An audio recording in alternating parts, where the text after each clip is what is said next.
This is so good. I love how they have like separate documents giving more details about this target analyst center stuff, because for me, target analysis center stuff, because for me, this is extremely fascinating. Extremely fascinating.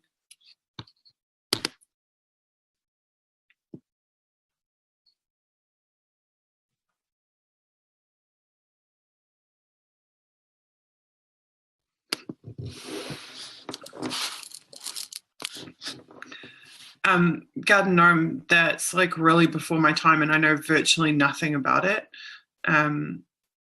There's like a big, because the thing is, like, unfortunately, I'm not a Nikki Haga or someone who has like 30 years experience writing about this stuff. Like, pretty much everything I know is from being on the like brunt end of it in New Zealand as a target, and what I have read and studied since then. So like in the world of like understanding intelligence and how it works, I consider myself a total noob. Like, there are other people who think that I have like some level of expertise. I personally don't think that at all, because I've only been like had any contact with any of this information like the last 5 years. So I really don't have a clue. I know very, very little about the fall of the Soviet Union. I know some of what I've learned here from like, in terms of like about the repression, pre-fall of the Soviet Union. I've actually I've been to the Gulag Museum. I've like been and visited various places and learned about the history, but I know very little about how intelligence worked during that time. I mean, other than the generalizations that everyone was spied on, which I take to be similar to, the German experience.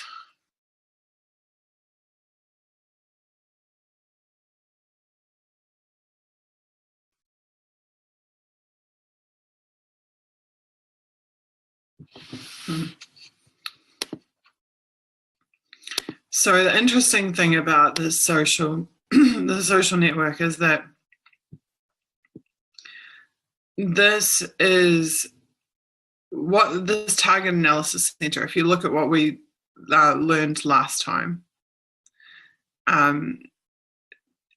last time we learned that there is something called the Target Analysis Center, which has 3 different divisions in that, 3 major teams. One is the metadata analysis cell, one is the social network analysis, and then the third one was the target development services, which is probably the most Orwellian named thing I've ever heard of in my life. Or at least it's certainly the most creepy. So those 3 teams provide services to the analysts that are in charge of the targets. So of the full-on profiling and analysis of the target. So these are outsourced shops that can do the grunt work of collection, so that the analyst, this is my understanding at this point, so the analyst who's in charge of the target is not having to try and do all of those individual tasks themselves. So rather than the analyst having to, canvass the social network of the target and collect all the metadata of the target and do whatever God knows what the target and development services do, which I think is supposed to be some kind of oversight, but what is oversight in the world of FISA? FISA, as Americans say, FISA courts and stuff, whatnot. So this is this whole integrated approach to distributing the workload of targeting someone. So this was kind of a bit of a watershed, oversight, exactly. So this is a bit of a watershed moment for me in our last stream, where I had had this concept in my head that I'd thought of the spying as being an individual analyst having maybe 4 or 5 or 6 or 10, or I don't know how many targets that they're responsible for. And I thought of it as being limited to that. But what I'm reading in these documents is that it's not like that at all. There's this, the workflow is spread across this, these 3 groups and God knows whatever else, other satellite support networks are there. and that together they collectively, through this like chain, each of them producing a little piece of the target's life, like the social network or the metadata or the blah blah blah blah blah. And then all of that is going to the target analyst, who is then producing the reporting on it. That's my current understanding, which means, what that means is that actually, rather than there being one analyst and having a bunch of targets, there's actually a bunch of analysts sharing that same target, but just different aspects of the targeting. All right, here we go. Social network analysis is an analytic approach that uses sociology, graph theory, and statistics to characterize the structure and behavior of networks and individuals. So that sociology factor ties in like quite neatly with the JTRIG documents, at least the principles in the JTRIG documents, where they're literally psychoanalyzing you and then exploiting the profile that they built.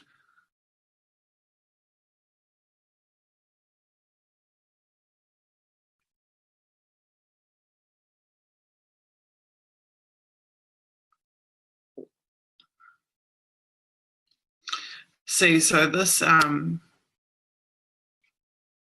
goes beyond just the social network.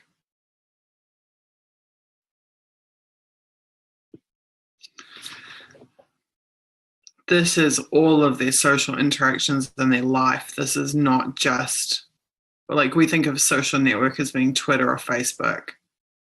This is way beyond that.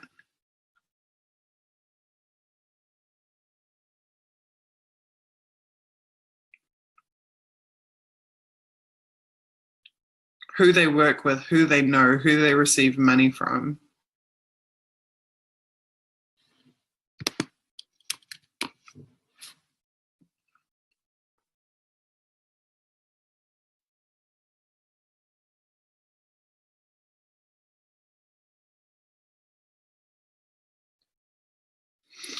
Potentially highlights exploitable weaknesses.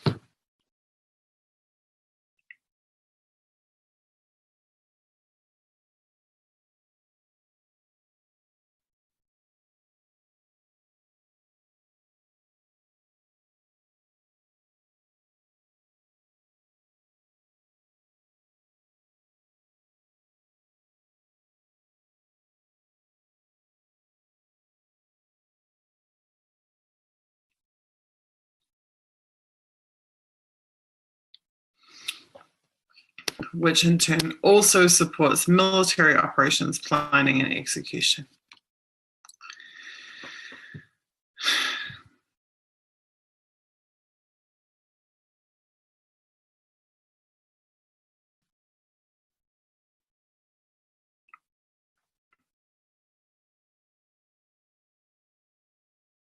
Ha!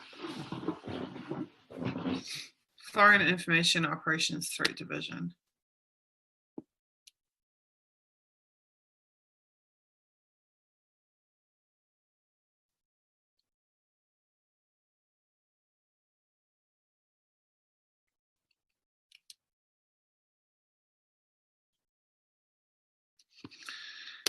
Okay, so like we know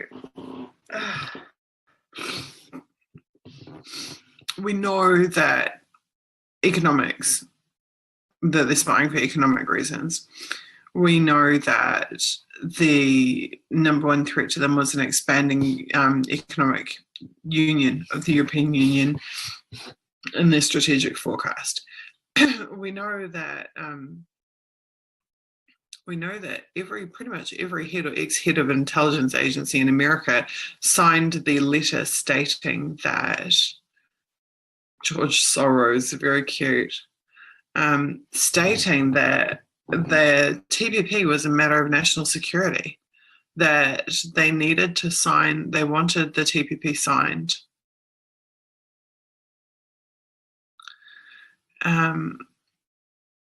Which means that people who were heavily associated with the movements to stop the TPP, TTIP, and TSAT agreements were economic threats, were threats to the economic security. So it was very interesting in New Zealand, because in New Zealand, the government actually named the New Zealand movement against TPP, TPP no way, It's Our Future New Zealand movement. They named us threats to national security, which we found like fucking ridiculous, quite frankly. But they did actually label us threats to national security. And all we were doing is just having marches saying we didn't want them to sign the TPP. Like, that was it. Like, you know, but they actually named us threats to national security, which has massive implications, legal implications, because once they brand you that, they are invoking terrorist legislation and all of the pro-spying legislation and related things. So, like, you notice here in this document, they're like, you know, here's an example of a social networking targeting that we did. It was on Mujahideen, a Khalq terrorist group in Iraq. Right, well, they might use that as their example, but in the meantime, we know that they are concerned with economics and spying, and that, you know, in the modern day scenario, that wouldn't be XYZ terrorist group from Iraq, that would be ABC anti-TPP activism group from New Zealand or wherever else in the world. And that the members of that activism group are having their organizations, attributes, relations, metadata, social interactions illuminated by the Social Network Analysis Work Centre at the NSA to assess the scope, complexity, and structure of their networks and the roles that those individuals play within them. Dr. Jane Kelsey, who New Zealanders wanted to vote New Zealander of the Year, who was the primary researcher and organizer of the movement against the TPP in New Zealand, will be having her, you know, who she works with, who she knows, who she receives money from, match. And of course, this violates pretty much every democratic principle in existence, the Bill of Rights, and not to mention United Nations Declaration on Human Rights. But that is the kind of shit that we're dealing with, is this. And this goes way beyond anything that we knew about before. So when Snowden talks about these programs, and he tends to talk about this, like, specific purposes of specific programs, or the, and what's the word I'm looking for? Or the information flows between them. But this is the most highly specified information that I've ever seen or heard or found about precisely the targeting processes of the NSA. This whole target analysis center and the breakdown to the 3 teams and everything else like this.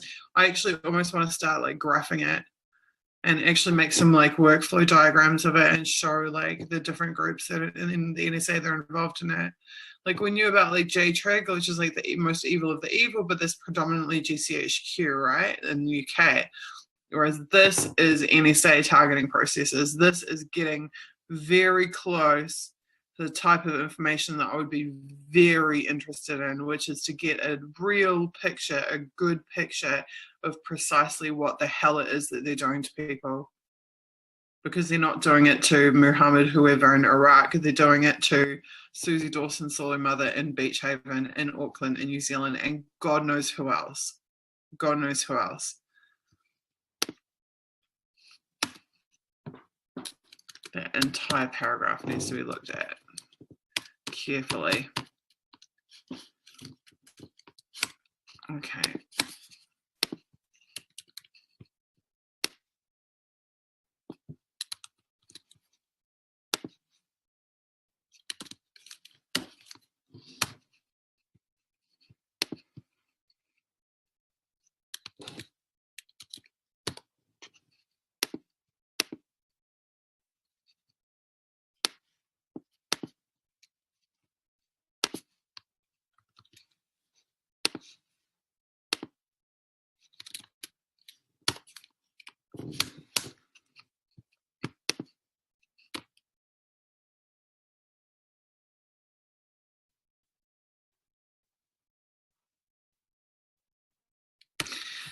So, like, the other thing I keep seeing in my mind is there is a user training video for the hacking team software, the software that they use to physically compromise your device. I mean, they access it remotely usually, but they implant it remotely, they exploit it remotely, and they collect all the information from your device. That user video is extremely valuable for understanding from the perspective of the spies making the collection exactly what they collect and how they collect it. So not just that they can get your photos, your emails, your whatever you type in and your GPS and information and blah, blah, blah, blah, blah. But you can actually see screen by screen, like how it's collected, how it's organized, and the views that they can get, and some really specific stuff, like as well, like there where they can set like that it will screenshot every X seconds or that things like this. That shows us how your device is compromised and how you're and what they are collecting and seeing from you. But what these documents are telling us is how that information that is collected is processed, how the signals intelligence is processed, and how it is converted into a full-on detailed profile, not just of what's on your phone, but of your entire life. Your entire life. That is what the social network analysis is. They are analyzing every facet of your existence, not just from your cell phone or from your computer, but literally everything, all the relationship analysis, everything. It's off the charts intrusive. It's beyond anything dreamed of by Orwell in a million years.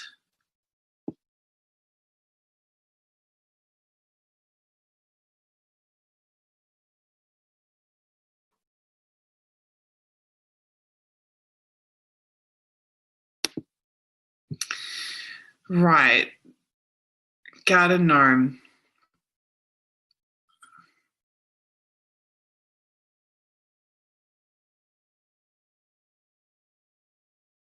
Everyone is a target, you say.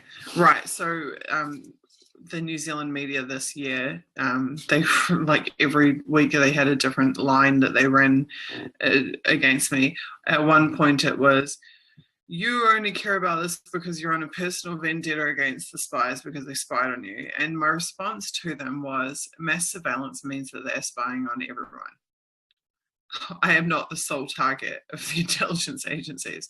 They are collecting on everybody by default. So you're completely correct about that. Everyone is a target. And you're absolutely right. Like that question, who determines the importance of the targets, is what Garden Gnome is asking. And that is a bloody good question. That is a good question, because at some point we have got to start isolating who is making these decisions, who is having solo mum from the suburb activists targeted by fucking intelligence agencies. Like the imbalance of power is just, it's like, I can't even describe how big the balance of power, the difference between the balance of power of like a fucking international spy agency and like a solo mom from the suburbs. And the idea that anybody would think that it is appropriate under any circumstances whatsoever to turn a military infrastructure against an unarmed civilian, like, is off the charts. So who is doing it? It's a really, really, really good question. Is it the customers that are nominating the targets?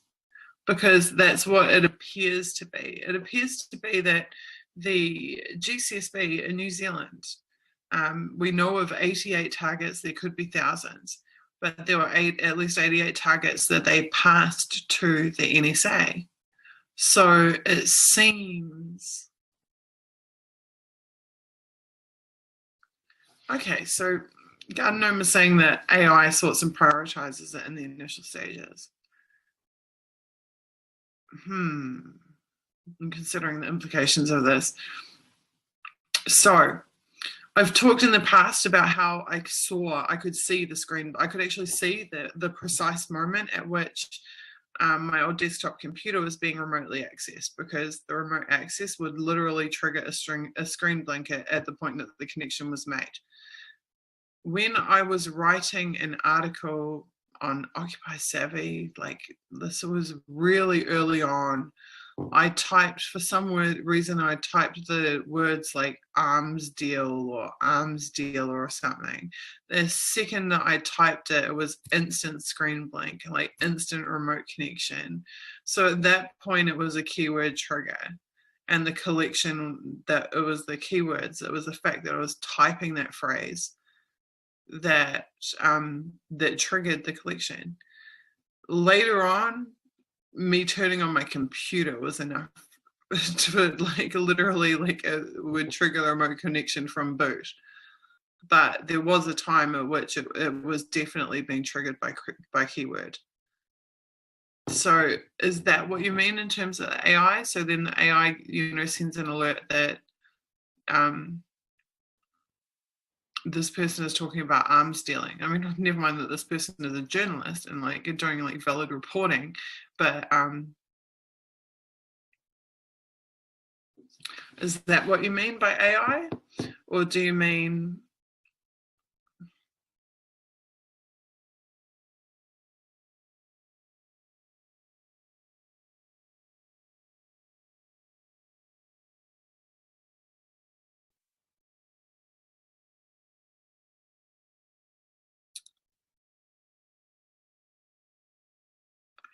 or is that coupled with other factors? It must be, because they can't just be instantly spying on everybody in the world who types the words arms deal. There had to have been some like compromise prior.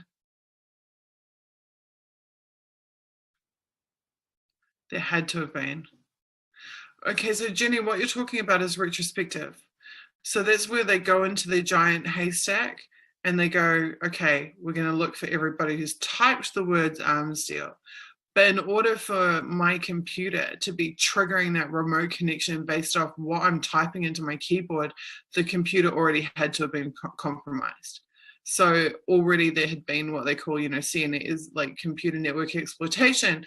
Like I had already been on a list to have my device compromised in order for that collection mechanism to be being used. If it's retrospective collection, it wouldn't happen like that. It wouldn't be in real time. I mean, maybe it is these days, but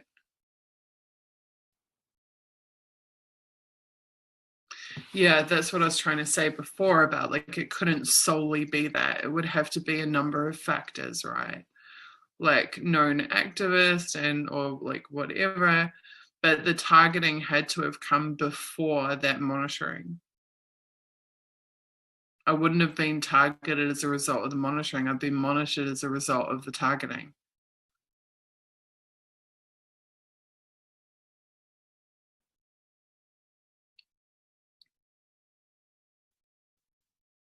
And what I was trying to say before about the customers ordering the targets, okay, like it was very abundantly clear that I was like locally targeted and like nationally targeted and like then internationally targeted, and like there was like this like process of escalation.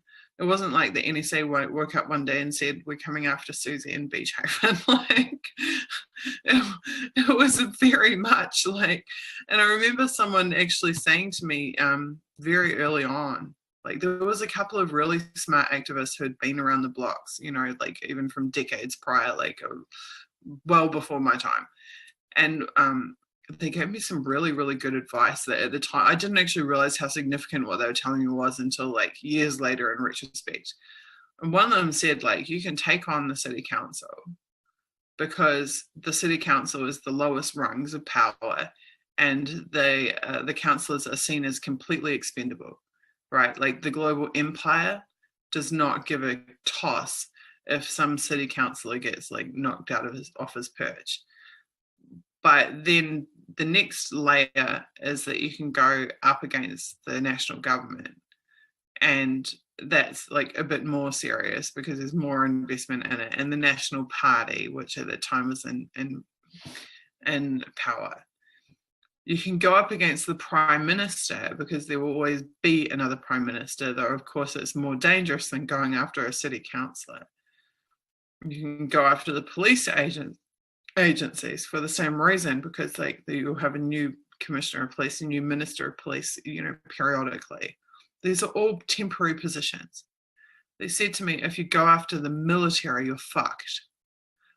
Like, if you go after the military, like that, a councillor is expendable, the National Party, individuals in the National Party are expendable, the PM is going to eventually change anyway, your national government is going to turn over, but the military never turns over.